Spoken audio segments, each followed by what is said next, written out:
Astralis is regarded as one of the greatest CSGO teams of all time, and Overpass have been their go-to map for years.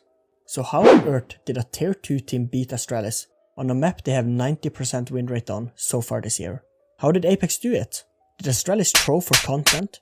Are Apeks just that much better on Overpass? How did a once regarded as the best team lose to a tier 2 team with a 58% win rate on Overpass? Well, CSGO is all about team play, and you'll see why.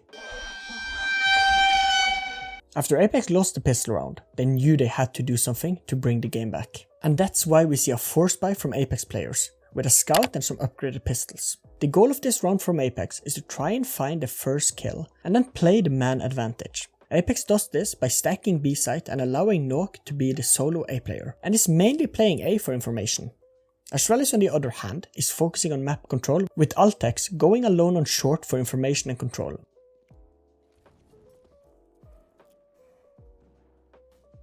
What you have to learn is that pistol in CSGO can actually be strong. To send a player alone is usually never good, and you will see why.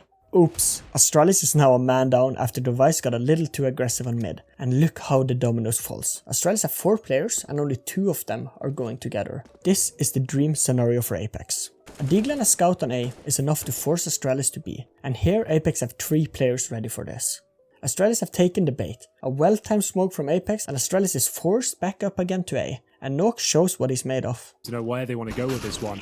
Now this is always so awkward going into this bomb site when there's a deagle left and there's 10 seconds and he's hitting nothing but headshot Anders. He's on for 4 kills and Nok has shut it all down. The round will be going in their favor. That was actually for the ace as well, I believe. In round 3, Astralis' economy is not looking good, with only 1 AK saved from last round. But Apeks' economy is not looking too good either. Usually after one team wins the pistol and lose the next, their economy will be ruined for a round or 2. But the same happens to the other team as well, that lost the pistol but won the second round. So this round will be a defining round of this map. Apeks full buys with Astralis only buying deagles around BlameF's AK. And we know that BlameF can do some damage here. So the hope is not lost. Apeks have set up very safe, since you don't want to peek into Astralis deagles, and you want to prevent being caught by a rush. Astralis again are just looking for map control, and have not learned from last round, and have still split up on the map. Again, Astralis decides that now is the time to send the AK first. This is not ideal, since the AK usually wants to bait the rest of his team, and then get the kills, and not the other way around. Apeks 3 B players make light work of this round and wins it with style. 20 seconds, like the fact they give up a kill for no reason and not utilizing the utility on these defaults when you have the advantages, a little bit disappointing, but it's all starting to fall apart now.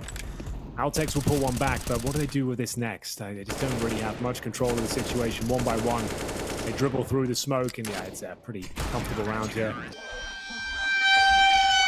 Round 7. It's been 5 rounds since the last time Astralis could buy. That tell you how important round 3 was. Apeks start with some early aggression towards the fountain and connector, while Astralis sets up a more delayed round with their approach of slowly taking map control, in the way Glaive and Apeks are positioned. But here Apeks capitalize on the slow map control by Astralis and takes water with a well-timed flash. And if you're wondering, this is the flash and this is how they throw it. Apeks shows his true colors and want to try to get an opening, and JL wins the fight. But where's the trade? Oh, he went out alone and no one could trade him. What are you doing? Hmm? What are you doing? Nothing. Me? Just hanging around. This is what you like to call a risk and return play, where you look at the risk of going alone and what happens if you survive versus die, you return. And here he did the calculation and it did not pay out for him. When you are down this much, I usually think it's stupid to do this, but hey, he's a pro and I'm not. Jacob's position is perfect. He wins back connector control after Apeks dies and hears Astralis player rotating to A. This round is already lost and Astralis had no idea. One of the younger players is going to walk into B and try and find a kill like that. This could be problematic. Jacob, oh my god, he's committing to this and he's got the bomb as well. They are getting manhandled right now. That's the round. Happened?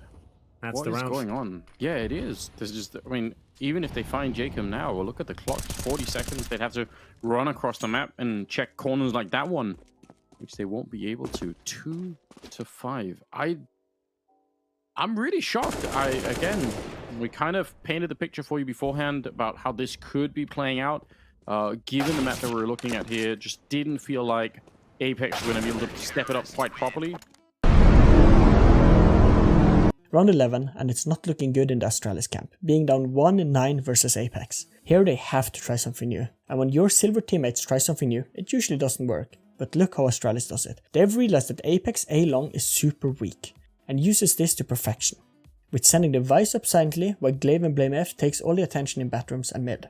After Altex gets the first opening kill, Spot on, and his boosts finally shut down. Altex will get the open. the Apeks players are forced to react, and you can see Nok pushing into toilet while Jacob tries to take connector. Here Jacob's hero play fails, and Nok is left alone. Nok's stress level is high, and he's alone here, and B players can't leave to help since Astralis have yet to show any sign of where they want to go.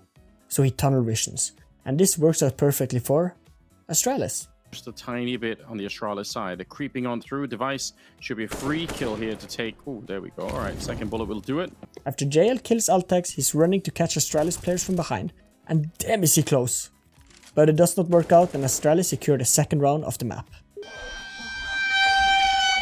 It's the pistol round, and this is an important round for both teams. This will secure Apeks a free win if they can convert it, while giving Astralis one more leg to stand on if they win it. Apeks is going for 4 guys in mid while JL lurks alone, a very common way to play. While Astralis is going for 3 players in mid to connector to counter the aggression. But how?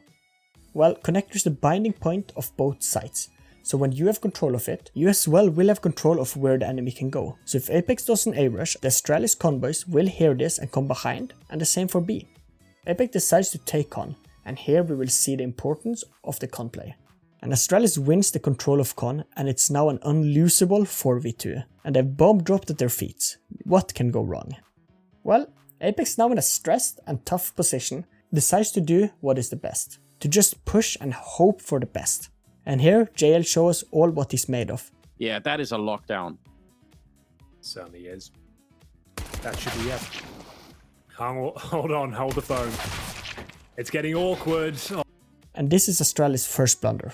Astralis allows JL to have 2 1v1 fights when taking water, and he hits an amazing shot. Astralis here had to play closer, so they could trade each other. And now it's hope in the tunnel, but then. This is a blunder. Apeks fails the boost, then they try it again, and oh my god, are we looking at Silver's play? And Nok shows us why he's known for his 6k on Vertigo. No, he's going for the ace! He's got the 6k! And does this. Oh, hold No, on. with a good shot. No, surely not. No.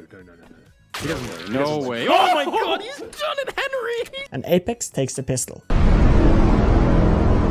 Astralis have so far done an amazing job of making the game closer, and is now looking to kick it into the next gear and win the match.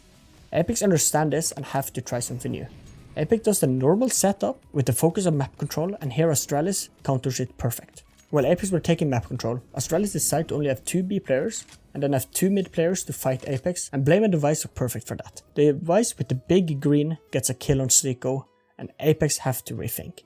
They just lost connector, a big part of their game plan. What do they do? Apeks completely splits up and decides to take the one-on-one fights, and this works. BlameF blunders a free kill on Jaken, and the game is back to 4v4 and Apeks have con control again. This forces Astralis to gamble where Apeks will go, and Astralis pick B site, where only JL is. JL sells a fake too soon, and Astralis realizes too early that it's A, and Glaive runs back. But is it too late? Well, if we look at the map, Glaive runs back to B again and leaves A wide open with only Device, who is in such a bad position. And yeah, Device changed position when he thought Glaive would come and help him. So something must have gone wrong here. And Astralis is forced to save, a beautiful play by Apeks and a bad decision making from Astralis. And that's how Apeks beat the greatest team of all time. That was my breakdown. If you want to watch more, here are 2 videos I think you will love.